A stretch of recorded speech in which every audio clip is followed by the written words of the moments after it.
HMTV ప్రతిష్టాత్మకంగా నిర్వహిస్తున్న ఆరోగ్యం కార్యక్రమానికి స్వాగతం. ఈ కార్యక్రమంలో ప్రతిరోజు ఆరోగ్యానికి సంబంధించిన ఒక్కో అంశంపై తెలుగు రాష్ట్రాల్లోని ప్రముఖ వైద్య నిపుణులు సలహాలు సూచనలను మీకు వివరిస్తాం. ఆరోగ్యానికి సంబంధించిన పూర్తి స్థాయి సమాచారాన్ని మీకు అందిస్తాం. వ్యాధి కారణాలేంటి, వ్యాధి లక్షణాలు ఎలా ఉంటాయి, ఆ వ్యాధి రాకుండా ఎలాంటి ముందు జాగ్రత్త చర్యలు తీసుకోవాలి, వ్యాధి వచ్చిన తర్వాత ఎలాంటి జీవనశైలిని అనుసరించాలి, ఎలాంటి సమతుల ఆహారం తీసుకోవాలి, వ్యాధి ప్రమాదం కాకుండా ఎలాంటి చర్యలు తీసుకోవాలి తదితర అంశాలపై డాక్టర్లు పూర్తి స్థాయిలో వివరిస్తారు.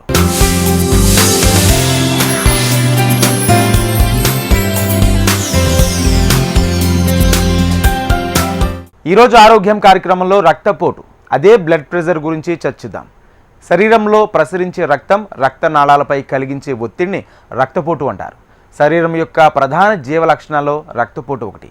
ధమనులు, ధమనికలు, రక్తనాళాలు, శిరల ద్వారా రక్తం ప్రవహించే క్రమంలో దాని పీడనం తగ్గుతూ వస్తుంది. రక్తపోటు అవధిని మించి పెరిగితే దానిని అధిక రక్తపోటు అంటారు. ఇలా రక్తపు పోటు మితిమీరితే అది చాలా ప్రమాదం. రక్తపోటు ఎక్కువగా ఉన్నవారికి బయటికి లక్షణాలు ఏవి కనపడవు. చాప కింద నీరులా ఇది శరీరానికి కొంత హాని చేసిన తర్వాత మరో సందర్భంలో ఎప్పుడో హాని జరిగినట్లు తెలుస్తుంది. సాధారణంగా ఆరోగ్యంగా ఉన్న వ్యక్తుల రక్తపు పోటు 120/80 ఉంటుంది. కానీ ఈ విలువలు 135/85 దాటితే ఆ వ్యక్తి అధిక రక్తపోటుకు బాధపడుతున్నట్లు లెక్క. సాధారణంగా ఈ కొలతలు 2-3 సార్లు తీసి సంఖ్యలు ఎక్కువగా ఉంటేనే రక్తపు పోటు ఎక్కువైందని డాక్టర్లు నిర్ణయిస్తారు. ఈ నేపథ్యంలో బీపీ రావడానికి కారణాలేంటో ఇప్పుడు తెలుగు రాష్ట్రాల్లోని ప్రముఖ వైద్య నిపుణుల సలహాలు సూచనల ద్వారా తెలుసుకుందాం.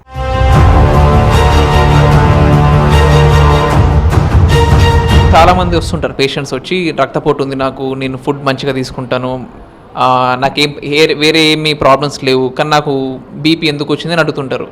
అలాంటి వాళ్ళకు మెయిన్గా ఏం కారణం ఉంటుంది అంటే వాళ్ళ పెద్దవాళ్ళ తల్లిదండ్రులు కానీ అంతకు మించిన వాళ్ళు కానీ వాళ్ళకి బీపీ ఉందనుకోండి జన్యుపరంగా వస్తూ ఉంటుంది అనమాట. ఇదొక కారణం ఉంటుంది. రెండవది ఏంటి అంటే వాళ్ళు తినే ఆహారంలో ఉప్పు ఎక్కువ ఉండే పదార్థాలు తీసుకునే వాళ్ళలో కూడా బీపీ ఎక్కువ ఉంటుంది. ఇది వీళ్ళకి తెలియకుండానే ఉప్పు ఎక్కువ తీసుకోవడం వల్ల బీపీ ఎక్కువ వస్తుంటుంది. మూడో రకం వాళ్ళు ఏంటంటే బయట ఫుడ్ ఎక్కువ తీసుకునే వాళ్ళు ఉంటారు.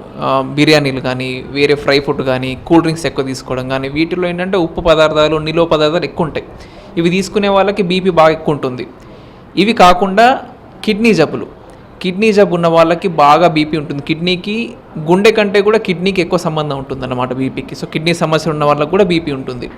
ఒక 100 మంది రక్తపోటు ఉన్న వాళ్ళని తీసుకుంటే 70-80 మంది ఈ కోవలకే వస్తారు. మిగిలిన 20 కారణాలు చాలా రేర్ అంటాం, చాలా తక్కువ కారణాలు ఉంటాయి. ముఖ్యంగా మీకు తెలియాల్సింది ఈ కారణాల వల్ల బీపీ వస్తుంది. ఇంకోటి ఏంటంటే చాలామంది వస్తుంటారు, ఈయనకి బీపీ ఎక్కువ ఉంది అందుకనే కోపం ఎక్కువ వస్తుంది అంటారా? తప్పండి, అలా ఉండదు. మామూలుగా చిన్న వాటికి కోపడే వాళ్ళకి, దేనికైనా సరే కోపడే వాళ్ళకి ఏంటంటే అది అలవాటు ఉందనుకోండి ఒంట్లో, దానివల్ల బీపీ పెరుగుతుంది. కానీ బీపీ పెరగడం వల్ల కోపం రావడం అలాంటిది ఏమి ఉండదు. ఎలా నివారించుకోవచ్చు వచ్చిన బీపీని, లేదా బీపీ రాకుండా ఎలా నివారించుకోవచ్చు అంటే ఇప్పుడున్న పద్ధతిలోనే జన్యుపరంగా వచ్చేదానికి ఏం చేయరాదు. మనము హెల్దీ లైఫ్ స్టైల్ అంటాం. మనం తీసుకునే ఆహారంలో పండ్లు, ఆకుకూరలు, కూరగాయలు ఇలా ఎక్కువ పదార్థాలు ఇలా ఉండేవి తీసుకుంటే మన బాడీ కొంచెం ఫిట్గా తయారైపోతుంది. ఇంకా ఎక్సర్సైజ్ చేయడం, మామూలుగా ఏమనుకుంటారంటే నేను డైలీ అంత పని చేస్తాను, ఆడవాళ్ళు ముఖ్యంగా ఇంట్లో పని చేస్తుంటాను, కిచెన్లో పని చేస్తుంటాను, అయినా కూడా నాకు బీపీ వస్తుంది, ఇంత పని చేస్తుంటాను, అది మీ ఎక్సర్సైజ్ కిందకి రాదండి. ఖచ్చితంగా టైం తీసుకొని రోజుకి 30 నిమిషాలు లేదా 45 నిమిషాలు అలా వారానికి ఖచ్చితంగా మినిమం అతి తక్కువలో తక్కువ 5 రోజులు ఇలా ఎక్సర్సైజ్ చేస్తూ వెళ్తూ ఉంటే రక్తపోటు చాలా మంచిగా కంట్రోల్ ఉంటుంది. ఈ విధంగా రాకుండా నివారించుకోవచ్చు.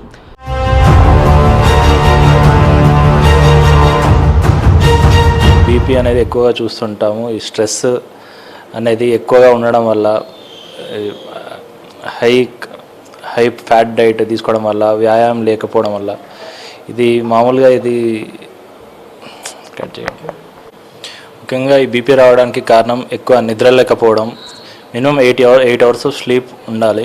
నిద్ర లేకపోవడం, ఎక్కువగా స్ట్రెస్ తీసుకోవడం, డైలీ ఎక్సర్సైజ్ లేకపోవడం, బరువు పెరగడం, ఇవన్నీ దీనికి కారణం కావచ్చు. వీటి వల్ల గుండె జబ్బులు, మనకి వచ్చే స్ట్రోక్ అంటే తలలో రక్తం గడ్డగట్టడం ఇలాంటివి వచ్చే అవకాశం ఉంటాయి.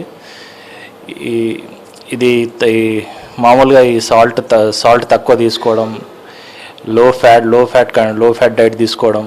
బీపీ రావడానికి కారణాలు ఏంటో తెలుసుకున్నాం కదా. మరి వాటి లక్షణాల గురించి ప్రముఖ వైద్య నిపుణులు ఏమంటున్నారు ఇప్పుడు చూద్దాం. వారి సలహాలు సూచనలు తెలుసుకుందాం. రక్తపోటు లక్షణాలు తెలుసుకుని ఆ లక్షణాలు కనిపిస్తే జాగ్రత్తలు తీసుకోవాల్సిన అవసరం ఉన్నట్టే లెక్క. రక్తపోటు ప్రమాదకరమైనదే అయినప్పటికీ జాగ్రత్తలు పాటించడం ద్వారా దానిని సమర్థవంతంగా ఎదుర్కొనవచ్చు అంటున్నారు డాక్టర్లు.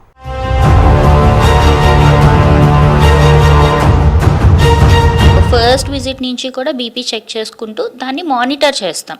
ఏ పాయింట్లో అయినా మనకి బీపీ పైన సిస్టోలిక్ అంటాం కదా, అది 140 అంతకన్నా ఎక్కువైనా, లేదా కింద డయాస్టోలిక్ అంటాం కదా, అది 90 అంతకన్నా ఎక్కువైనా, లేదా బీపీ వలన ఏమన్నా కాంప్లికేషన్స్కి సంబంధించిన సిమ్టమ్స్ ఏమన్నా చూపిస్తున్నా అంటే హెడేక్ కానివ్వండి, కళ్ళు మసగ్గా కనిపించటం, severe abdominal pain, nausea, vomiting, లేదా యూరిన్ ఫ్రీక్వెన్సీ తగ్గటం, యూరిన్ క్వాంటిటీ తగ్గటము, ఇలాంటివి కాంప్లికేషన్స్ ఇన్ ప్రెగ్నెన్సీ అనమాట. బీపీ వల్ల వచ్చేవి వాటికి సంబంధించిన సిమ్టమ్స్. ఇలాంటి సిమ్టమ్స్ ఏమన్నా చూసినా, లేదా మనం చెక్ చేస్తున్నప్పుడు బీపీ ఏమన్నా హైగా ఉన్నా ఇమీడియట్లీ మనం వాళ్ళకి అవసరాన్ని బట్టి ఇన్పేషెంట్గా అడ్మిట్ చేసి కూడా ఒక్కొక్కసారి ట్రీట్మెంట్ ఇవ్వడం జరుగుతుంది.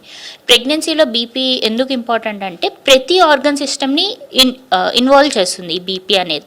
అంటే నర్వస్ సిస్టమ్కి సంబంధించి ప్రెగ్నెంట్ విమెన్స్కి సడన్ ఫ్లక్చుయేషన్స్ ఇన్ బీపీ వల్ల ఫిట్స్ కూడా వచ్చే అవకాశం ఉంటుంది. దాన్ని ఎక్లాంప్సియా అంటాం అనమాట. ఈ సడన్ బీపీ రైజ్ ఉండి ఒక్కొక్కసారి బ్రెయిన్లో బ్లీడ్ అవ్వడం, ఇంట్రాక్రేనియల్ హెమరేజెస్ అంటాము. రెస్పిరేటరీ సిస్టంలో రెస్పిరేటరీ ఫెయిల్యూర్కి వెళ్ళడము, లివర్ ఎఫెక్ట్ అవ్వడం, కిడ్నీ ఎఫెక్ట్ అవ్వడం, అక్యూట్ రీనల్ ఫెయిల్యూర్ అంటాం. ఇదే కాకుండా బ్లడ్ సిస్టమ్ కూడా ఎఫెక్ట్ అయ్యి వాళ్ళకి ప్లేట్లెట్ కౌంట్ అనేది ఫాల్ ఉండడం, డిఫరెంట్ పాయింట్స్ నుంచి బ్లీడింగ్ టెండెన్సీస్, డిఐసి అంటుంటాం అనమాట. సమ్ సివియర్ హైపర్ టెన్షన్లో women can also land up in DIC. ఇవన్నీ కూడా complications of hyper tension in pregnancy mother వైపు. బేబీ ప్రకారంగా చూసుకుంటే నేను ఇందాక అన్నట్టు మదర్ నుంచి బేబీకి రక్త సరఫరా అవుతూ ఉంటుంది కాబట్టి ఇందులో ఏమన్నా ప్రెషర్స్ ఎక్కువ ఉంటే సరిపడా రక్త సరఫరా అవ్వకపోవడం వల్ల బేబీ పెరగాల్సినంతగా గ్రోత్ పెరగకపోవటం, అంటే ఐయుజిఆర్ గ్రోత్ రిస్ట్రిక్షన్ అంటాం అనమాట. సో గ్రోత్ సరిగా ఉండకపోవటం, ఉమ్ము నీరు క్వాంటిటీ తగ్గిపోవటం, ఆలిగోహైడ్రామియాస్ అంటాం. లేదా మనకి డేట్ మన అనుకున్న డెలివరీ డేట్ కంటే ముందుగానే డెలివరీ చేయాల్సి రావటం, సో ప్రీమెచ్యూరిటీ, ఇవన్నీ కూడా బేబీ వైపు నుంచి రిస్క్ ఫ్యాక్టర్స్. ఒక్కొక్కసారి సడన్గా చాలా హై రీడింగ్స్ ఆఫ్ బీపీ వస్తే ప్లెసెంటా మాయ అంటాం కదా, అది మదర్ యూట్రస్ నుంచి సపరేట్ అయిపోయి బ్లీడింగ్తో కూడా ప్రెజెంట్ అవుతుంటారు. దాన్ని అబ్రప్షన్ అంటాం. అబ్రప్షన్ అనేది ప్రెగ్నెన్సీలో అదొక కాంప్లికేషన్ అండ్ ఎమర్జెన్సీ సిచ్యువేషన్ అనమాట. ఒకవేళ అబ్రప్షన్ ఏమన్నా అయిందంటే విత్ ఇన్ ఫ్యూ అవర్స్ మనం బేబీని డెలివర్ చేయాల్సి ఉంటుంది, లేదా ఒక్కొక్కసారి బేబీ లోపలనే ప్రాణం పోయే అవకాశం కూడా ఉంటుంది. సో టు దట్ ఎక్స్టెంట్ మనకి కాంప్లికేషన్స్ అనేవి డిఫరెంట్ స్పెక్ట్రమ్లో ప్రెజెంట్ అవుతూ ఉంటాయి ప్రెగ్నెన్సీలో. రక్తపోటు లక్షణాల గురించి ప్రముఖ డాక్టర్స్ చెప్పిన సూచనలు సలహాలు విన్నారు కదా. అయితే బీపీ రాకుండా మనం ఎలాంటి జాగ్రత్తలు తీసుకోవాలి, ఎటువంటి ముందు జాగ్రత్త చర్యల ద్వారా మనం రక్తపోటును చెక్ పెట్టొచ్చు, ఆరోగ్యం కాపాడుకోవడానికి ఎలాంటి ఎక్సర్సైజులు చేయాలి, ఎలాంటి వాకింగ్ చేయాలి, ఆహారం తీసుకునేటప్పుడు ఎలాంటి జాగ్రత్తలు తీసుకోవాలి తదితర అంశాలపై ప్రముఖ వైద్య నిపుణుల సూచనలు సలహాలను ఇప్పుడు చూద్దాం.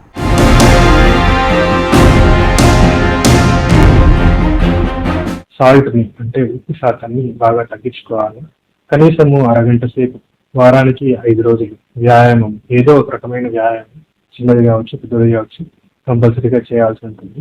దాంతోపాటు మనము ఫ్రెష్ ఫ్రూట్స్, ఫ్రెష్ వెజిటబుల్స్ బాగా తీసుకోవడం వల్ల డాష్ డైట్ అంటారు దాన్ని, అది పాటించడం వల్ల కూడా బీపీని తగ్గించుకోవచ్చు. ఒకవేళ బీపీని మనం కరెక్ట్ టైంలో చూసుకోకుండా దానివల్ల వచ్చే పరిణామాలు ఏముండొచ్చు అంటే కాంప్లికేషన్స్ ఉండొచ్చు. బీపీ వల్ల స్ట్రోక్ రావచ్చు, అంటే రక్తం నాళాలు చిట్లిపోవచ్చు, తలలో జరగచ్చు. అదేవిధంగా గుండెపోటు రావచ్చు, గుండెలో కూడా జరగచ్చు. కిడ్నీ ఫెయిల్యూర్ కావచ్చు. సర్వసాధారణంగా కాంప్లికేషన్స్లో ఈ 3 మేజర్ ఆర్గాన్స్కి రావడానికి ఎక్కువ అవకాశం ఉంటుంది. ఇంకా ట్రీట్మెంట్ పరంగా మనం తీసుకుంటే కంపల్సరీగా కనీసం అంటే 2 నెలలకు ఒకసారి డాక్టర్ గారి దగ్గరికి వెళ్ళి బీపీ చూపించుకొని చెక్ చేసుకొని దాన్ని వాడుతున్న మందులు కరెక్ట్గా వేసుకుంటూ, అది చాలా రకాల మందులు ఉంటాయి, ఆ మందుల్లో ఏ రకమైతే మనకు సూట్ అవుతుందో తెలుసుకొని ఆ రకమైన మందులు ప్లస్ మనకు షుగర్ ఉందా, కిడ్నీ ప్రాబ్లం ఉందా, గుండె ప్రాబ్లం, దాన్ని బట్టి కూడా మాత్రలన్నీ మారుతూ ఉంటాయి. ముఖ్యంగా మనం గుర్తుపెట్టుకోవాల్సింది, బీపీని మనం నివారించాలి అంటే కంపల్సరీగా మనం స్ట్రెస్ని, యాంగ్జైటీ లెవెల్స్ని తగ్గించుకోవాలి. వంశపారంపరంగా బీపీ ఉన్న వాళ్ళు, ఇంట్లో ఎక్కువగా బీపీ పేషెంట్ ఉన్న వాళ్ళు కంపల్సరీగా 30 సంవత్సరాలు దాటిన తర్వాత ప్రతి ఒక్కరూ టెస్ట్ చేసుకోవాలి.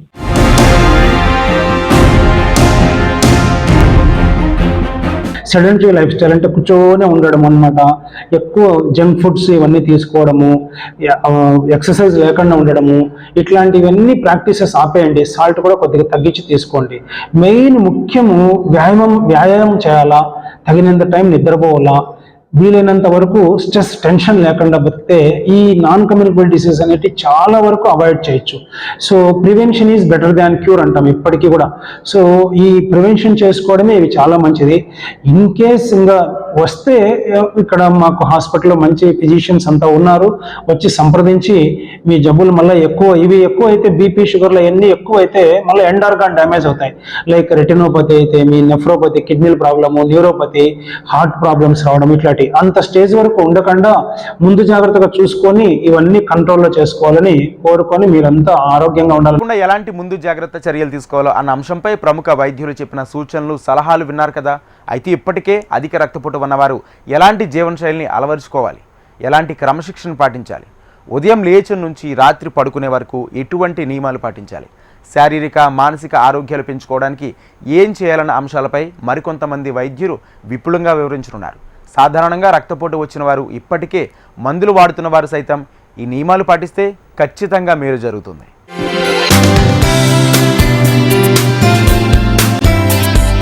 మాత్రలు వాడడం వల్లనే అవయవాలని కాపాడబడతాయి. దాన్ని సంప్రదిస్తూ డాక్టర్ని కన్సల్ట్ అయ్యి వాడాల్సి ఉంటుంది. రెండవది, బీపీ ఎక్కువగా రాకుండా ఉండడానికి తీసుకోవాల్సిన జాగ్రత్తలు ఏంటంటే, మనం ఉప్పు శాతాన్ని తగ్గించుకోవాలి. మామూలుగా మనం తినే ఉప్పు 4 గ్రాములు ఒక 24 అవర్స్ కన్నా తక్కువ తినాలి. కానీ మన తెలుగు వాళ్ళం 10 గ్రాములు 12 గ్రాములు తింటాం. సో అది తగ్గించుకోవాలి. తర్వాత వెయిట్ రిడక్షన్, 10 కిలోల చొప్పున తగ్గిన వాళ్ళకి 1 కిలో చొప్పున తగ్గితే మనకి 10 మిల్లీమీటర్ల మెర్క్యూరీ యొక్క బీపీ తగ్గుతుంది. So weight reduction. ఇంకొకటి ఎక్సర్సైజ్, ఫిజికల్ యాక్టివిటీ ఉండడం. తర్వాత థైరాయిడ్, బీపీ, మనకి షుగరు, ఏమన్నా కుషింగ్ సిండ్రోము, కొలెస్ట్రాల్ ఎక్కువగా ఉన్న జబ్బులు ఉంటే వాటికి సంబంధించి మెడిసిన్స్ వాడితే ఖచ్చితంగా బీపీ అనేది వితౌట్ మెడిసిన్ నార్మల్ వచ్చే అవకాశం ఉంటుంది. మనకి ఒకవేళ బీపీ కనుక కంట్రోల్ లేకపోతే, బీపీ అనేది రక్త నరాలలో ఎలాస్టిసిటీ డ్యామేజ్ అయిపోయి చెడ్డ కొవ్వు పేరుకుపోవడం వల్ల, ఆహారపు అలవాటు వల్ల వస్తుంది, చెడ్డ ఆహారపు అలవాటు వల్ల. సో అలాంటి దానివల్ల ఎఫెక్ట్ అయ్యేది బీపీలో రక్త నరాలే కాబట్టి, రక్త సరఫరా లేనిది, రక్త నరం లేనిది ఏ అవయవం ఉండదు. సో కాబట్టి ఇవి రక్త నరాలు డ్యామేజ్ అవుతుంది కాబట్టి బ్రెయిన్ లోపల రక్త నరాలు డ్యామేజ్ అయిపోయి పక్షవాతము, గుండె రక్త నరాలు డ్యామేజ్ అయిపోయి హార్ట్ ప్రాబ్లము, కిడ్నీ రక్త నరాలు డ్యామేజ్ అయిపోయి కిడ్నీ సమస్యలు, కంటి నరాలు డ్యామేజ్ అయిపోయి కంటి చూపి మందగించిపోవడము, కాళ్ళ చేతులలో నర్వ్స్కి రక్త సరఫరా డ్యామేజ్ అయిపోయి తిమ్మిర్లు మంటలు రావడము, ఇవన్నీ వచ్చే అవకాశం ఉంటుంది.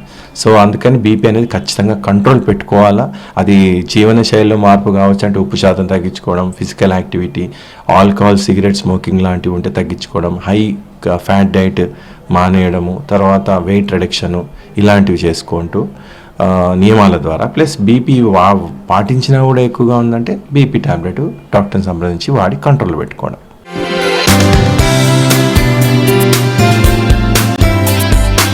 వైద్యుడు అయ్యా మీకు బీపీ ఎక్కువ ఉందని చెప్పిన తర్వాత తీసుకోవాల్సిన జాగ్రత్తలు ప్రధానంగా స్ట్రెస్ తగ్గించుకోవాలి. రెండోది, స్మోకింగ్ కానీ ఆల్కహాల్ హ్యాబిట్ ఉంటే ఇమీడియట్గా బంద్ చేయాలి. తర్వాత రెగ్యులర్ ఎక్సర్సైజ్ చేసుకోవాలి. కొంచెం మెడిటేషన్ అట్లా చేసుకుంటూ అప్పటికి కూడా బీపీ కంట్రోల్ కాని పక్షంలో, అంటే లో సాల్ట్ డైట్ ఇవన్నీ తీసుకుని అప్పుడు కూడా బీపీ కంట్రోల్ కాని పక్షంలో వైద్యుల సలహా మేరకు మందులు వాడాలి. మందులు వాడకపోయినా, బీపీ కంట్రోల్ కాకపోయినా శరీరంలో ఈ బ్లడ్ ప్రెషర్ పెరగడం వల్ల చాలా రకాలైన సమస్యలు, ముఖ్యంగా స్ట్రోక్ వచ్చేదానికి అవకాశం ఉంది. అది గుండె ద్వారా స్ట్రోక్ రావచ్చు, లేదా తలలోని రక్తనాళాల ద్వారా అయినా కూడా స్ట్రోక్ వచ్చేదానికి అవకాశం ఉంది. రెండోది, కిడ్నీ డ్యామేజ్ కావచ్చు. ఎక్కడైనా అంటే ఈ బీపీ పెరగడం వల్ల కిడ్నీ సమస్యలు, కంటి రక్తనాళాలు కూడా డ్యామేజ్ వచ్చి కంటి సమస్య, చూపు సమస్యలు, ఇట్లాంటివి చాలా రకాలైనటువంటి కాంప్లికేషన్స్ ఈ బీపీ వల్ల వస్తాయి. కాబట్టి ఇప్పుడున్న పరిస్థితుల్లో ఈ అంటే బీపీని మనం సెల్ఫ్ కంట్రోల్ చేసుకోలే జబ్బు కాబట్టి ప్రతి ఒక్కరూ కూడా కొన్ని నియమ నిబంధనలను పాటిస్తూ రెగ్యులర్గా ఎక్సర్సైజ్ చేసి, మెడిటేషన్ చేసి వీటిని కంట్రోల్ చేసుకుంటే ఆరోగ్యకరంగా బాగుంటుంది. రక్తపోటు వచ్చిన వారు మందులు వాడుతూ డాక్టర్స్ చెప్పిన జీవనశైలిని పాటిస్తే బీపీ కంట్రోల్లో ఉంటుంది. ప్రతిరోజు వ్యాయామం క్రమ పద్ధతిలో చేయాలి. కనీసం 40 నిమిషాల పాటు నడవాలి. అలాగే సరైన నిద్రపోవాలి. ఆహారాన్ని మితంగా భుజించాలి. అంతేకాదు సమతుల ఆహారాన్ని కూడా తీసుకోవాలి. అయితే రక్తపోటు వచ్చిన వారు ఎలాంటి సమతుల ఆహారాన్ని తీసుకోవాలి, ఏ ఆహారం రక్తపోటు ఉన్నవారికి మేలు చేస్తుంది అన్న అంశంపై ప్రముఖ వైద్యుల సలహాలు సూచనలు ఇప్పుడు చూద్దాం.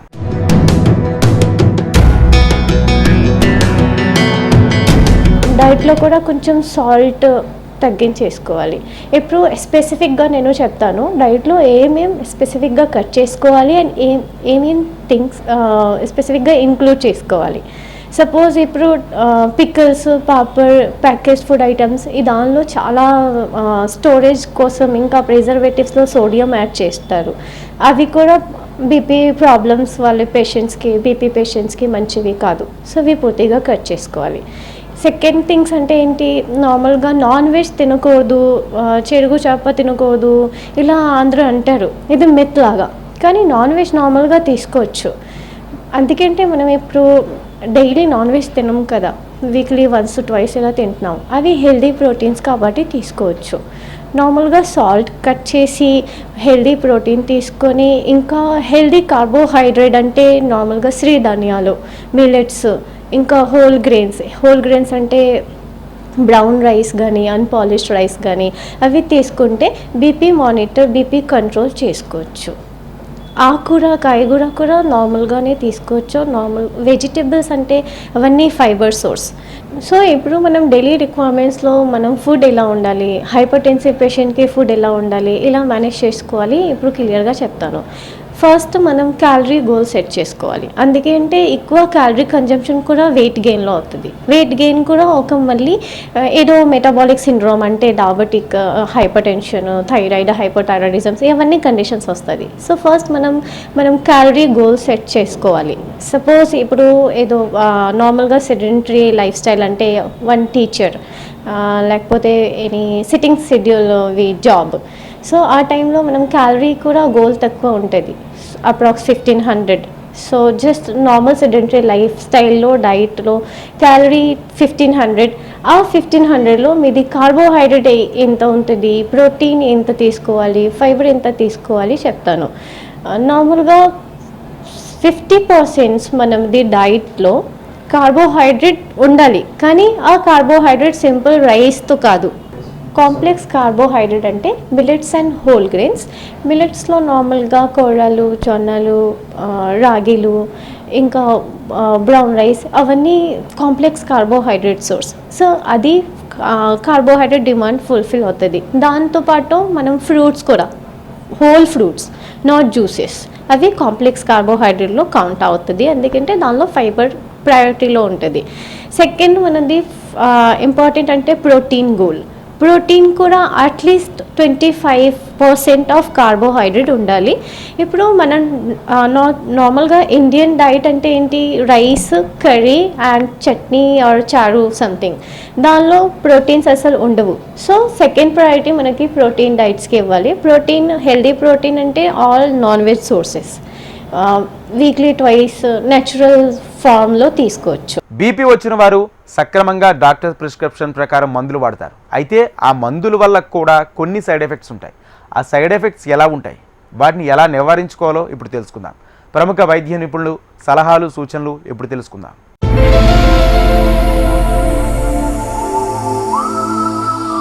ప్రతి డ్రగ్కి సైడ్ ఎఫెక్ట్ ఉంటుంది. డిపెండింగ్ ఆన్ పేషెంట్ కండిషన్స్ బట్టి మనం యాంటీ హైపర్టెన్సివ్ వాడాలి. యాంటీ హైపర్టెన్సివ్ మీన్స్ బీపీ మందులు. అన్ని జబ్బులకి అన్ని రకాల బీపీ మందులు కాకుండా, ఇప్పుడు కిడ్నీ పేషెంట్స్ ఉన్నారు, వాళ్ళకి కాల్షియం ఛానల్ బ్లాకర్ మంచిగా ఉంటాం, లైక్ నిఫుడిపిన్ అని, లేకపోతే ఆమ్లోడిపిన్ అని ఇట్లా మనం పెట్టుకుంటాం. అది హార్ట్ పేషెంట్ వచ్చేసరికి ACE inhibitors or beta blockers, selective beta blockers like metoprolol ఇలా అని కొన్ని పెట్టుకుంటాం అనమాట. ఇంకా డయాబెటిక్స్ వచ్చేసరికి సమ్ డయాబెటిక్స్ ఆల్సో బీపీని డౌన్ చేయడం ఉంటుంది, ఈ పేర్లెడీమా అనేవి తగ్గిస్తుంది, హార్ట్ ఫంక్షన్ పెంపిస్తుంది. కాబట్టి స్పెసిఫిక్గా ఒక ఫిజిషియన్ దగ్గర కానీ, స్పెషలిస్ట్ దగ్గర కానీ మన బీపీ మందులు తీసుకోవడం వల్ల ఉపయోగం ఏంటంటే, ఈ జబ్బు ఉండే వాళ్ళకి బీపీకి ఈ రకం బెటర్. కొంతమంది కాలు పొంగులు వస్తాయి, వాళ్ళకి కాల్షియం ఛానల్ లైక్ ఆమ్లోడిపిన్ పడవు, వాళ్ళకి అవి స్టాప్ చేసుకోవాలి.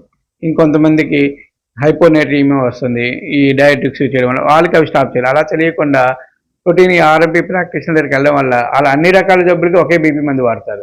ఏ జబ్బుకి ఏ బీపీ మందు వాడాలనేది సెలెక్టివ్గా అనేది తక్కువ ఛాన్స్ ఉంటుంది. దానివల్ల మనం ఈ సైడ్ ఎఫెక్ట్స్కి లోన్ అవుతాం. సైడ్ ఎఫెక్ట్స్ బీపీ ట్యాబ్లెట్స్ వల్ల తక్కువగా ఉండాలంటే ఒక ప్రాపర్ ఫిజిషియన్ దగ్గర మనం వాడితే సైడ్ ఎఫెక్ట్స్ చాలా లెస్ ఉంటాయి.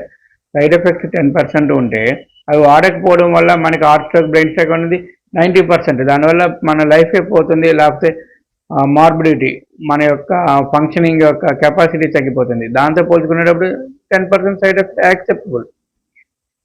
ఇంకా మెయిన్ ఈ బీపీ రైజ్ అవ్వడానికి, షుగర్ రైజ్ అవ్వడానికి నడుము చుట్టుకొలత కూడా ఒక ఇంపార్టెంట్ ఇండికేటర్. అక్కడ ఫ్యాట్ పెరగడం వల్ల కూడా మనకి ఇట్లాంటి ప్రాబ్లం ఉంటాయి. సో లాస్ట్ కీ పాయింట్స్ ఏంటంటే సాల్ట్ తక్కువగా తీసుకోవడం, స్టోర్డ్ ఫుడ్ అనేది అవాయిడ్ చేయడము, ఆయిల్ ఫుడ్, ఫ్రైస్, మీట్ అనేది అవాయిడ్ చేయడము, regular exercise, sound sleep, avoid mobile, TV or computers at least 1 hour before bed. మనం పడుకోవడానికి ముందు 1 hour ఇవన్నీ అవాయిడ్ చేయగలిగితే మన బీపీ మంచిగా ఉంటుంది. మెడిటేషన్ అనేది చాలా చాలా మంచిది మన బీపీ కంట్రోల్కి.